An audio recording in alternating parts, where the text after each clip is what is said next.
Sau đây là câu đố toán học dành cho bà Gồ. Mày thất học cũng bài đặc đố toán học. Kệ cha tôi đi. Bà có dám chơi không? Chơi thì chơi, tao đâu có sợ. Vậy thì xin mời con trai của má ra đề. Bà nghe nè. 1 cộng 1 bằng mấy? 1 cộng 1 thì bằng 2. 2 cộng 2 bằng mấy? 2 cộng 2 thì bằng 4. Dễ vậy cũng đi đố. Mày có câu nào khó hơn nữa không? Còn nữa nè. 3 cộng 3 bằng mấy? 3 cộng 3 thì bằng 6. Sai. Sao lại sai? Mày giải thích tao nghe. Nghe nè bà.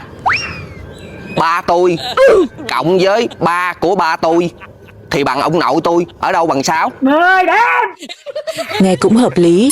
Thôi má cho con thắng đó.